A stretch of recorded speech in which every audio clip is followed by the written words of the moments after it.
Welcome to American Black Journal. I'm Stephen Henderson. A popular Detroit tradition will take over downtown Detroit over the Labor Day weekend. The 39th annual Detroit Jazz Festival, presented by Quicken Loans, is expected to attract 325,000 music enthusiasts, more than 25% of whom will come from out of state. It's the world's largest free jazz festival, featuring internationally known jazz legends and rising musical stars. Here to tell us more is Chris Collins. He's the president and artistic director of the Detroit Jazz Festival Foundation, along with Jasmin Deforrest from Quicken Loans and jazz bassist Marion Hayden, who will be performing at the festival. It is really great to have all of you here. Thank you. Yeah, and I'm totally serious when I say this is my favorite show, because this is one of my favorite events in the city, not just because I'm a huge jazz fan, but because of the way this event brings this city together, brings people from all over the globe to this city, and we do it right in the heart of the city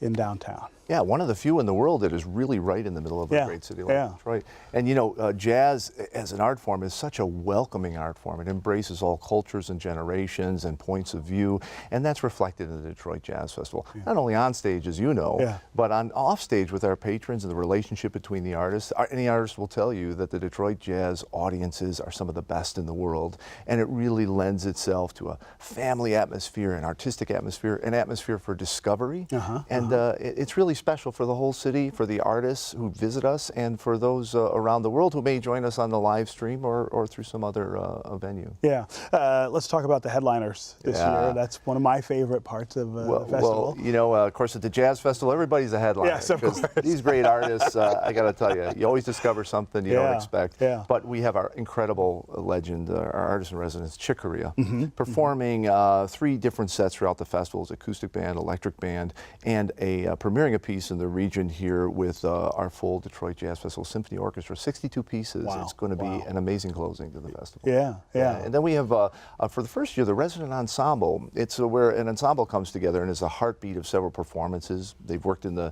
Detroit area with our youth over the year to get to know everybody. And it's this year it's a tribute to Jerry Allen by the great Esperanza Spalding and Terry Lynn Carrington. They're also performing several performances, including an orchestral performance and some performance that brings in technology and streaming and really very different perspectives on Jerry's work. It's going to be spectacular. And then you get into, you know, Ravi Coltrane's with us, Marcus Miller's with us. We've got the great Nicholas Payton with us, Cecile McLaurin, Sylvant.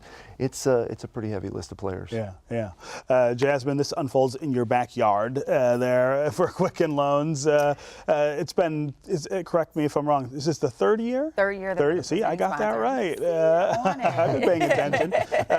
Talk about the relationship between Quicken and downtown and the Jazz Festival. Well, Quicken Loans and the family of companies couldn't be more proud to be the presenting sponsor of the Detroit Jazz Festival. To all of the points that you just made earlier, I mean, it is such a great representation of how music brings the world together, diverse ethnicities and cultures together, all ages together. And just so for us to be able to see that population, 325,000 people, 25%, if not maybe even a little bit more, coming in from across the country, if not even across the world.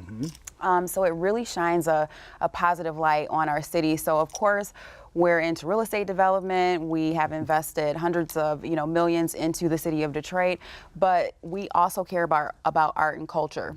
And jazz is a part of that, and it's a part of the fabric of our existence, in my opinion.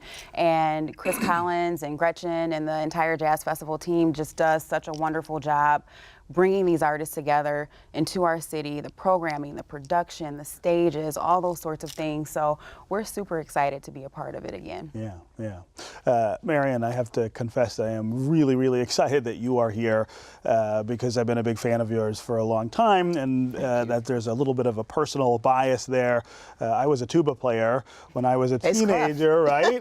So I know about the instruments at the bottom of the clef, right? And every time I see you, I'm like, gosh, I want to be like her. Right? And I've always said, if I take up music again, it will be the bass. So I'm very, very glad that you're here. But you are performing this year at I am, and I have several wonderful performances, but the one I'm most excited about is the performance with my wonderful band, Straight Ahead. A band that we've been nurturing for really a little over 25 years now. And so we're doing a reunion with our first primary instrumentalist, Regina Carter, who is just so extraordinary. And she's made such a wonderful mark on the world of jazz. Yes. And so she's going to come back, and we've got some great things. In fact, we were just rehearsing with her this week. She came in. We had 2 wonderful days of rehearsing and other things. Right. Other things that we may not want to talk about on air. Lots of fun, right? lots of eating, lots of talking, reminiscing, and some great music. So we have a great performance planned for everybody. Yeah, and we're going to hear a little bit of a recording of Straight Ahead later in the program, and then I'm going to want to talk a little bit about women in jazz in particular, and the role that they have played historically and play now. But Chris, I know you brought with you the poster for this year's Jazz Festival, and this is the first time anyone's seeing it? This is the first time premiere on your show. We've been holding it for You've been waiting, yes. So tell us about this year's poster, which I actually really like. I love the hands reaching for the saxophone. Well, you know, it came from a basic idea of how jazz brings us all together. Yeah. And just what we've been talking about. And then we got a wonderful photographer from Detroit, Jacob Leakow, involved, who shot the shots. We got several models from throughout the community. And if you look real close, you might recognize a Jasmin Deforrest arm in there. Oh, is that right? So we give you the 2000. Is that your saxophone, Chris? That is my saxophone, It is your saxophone. From a handmade company, and it's made of all kinds of different metals, and it also reflects that unity that can come together and create great beauty. Yeah. Talk about how the festival has changed. This is the 39th annual. I remember when I was a kid, it was the Montreux Detroit Jazz Festival. That's how old I am now. You and me both. Right, but talk about how it's changed and how important it has been for you to keep it free. I mean, that distinguishes it from a lot of other festivals. Yeah, I played the first one I was in high school. Yeah. And I got to tell you, if it was even $1 at the gate, I might not have been able to go. Yeah. And I carry that thought with me, that the freeness of it is one of the first barriers we break down to truly make it a full opportunity to everyone. As you know, we've tapped into technology. We have Detroit Jazz Fest Live, which is live.detroitjazzfest.org. People can sign up for an app. They get all the festival information, but they can choose from any of the 4 stages. The stages, right. All 4 days. See Chick, see Marcus, see everybody from any of your mobile devices. You can send it out and export a little Detroit goodness around the country.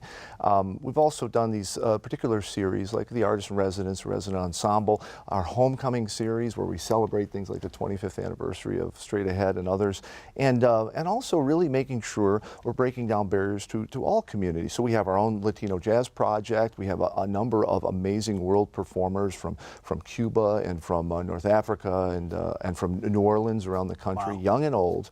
And you put all that together and you can find yourself not only enjoying things you recognize like Pat Martino, Chick Corea, but hearing new things like one of the Untitled artists, Cream Riggins, working with 5 of our youth from Detroit, alums of the youth program who are now in college, and they're blending his background in hip hop and techno with straight ahead jazz, all Detroit style, take place on Sunday. It's going to be something to witness. Yeah, no, it always is. As I said, it's one of my favorite weekends in downtown Detroit.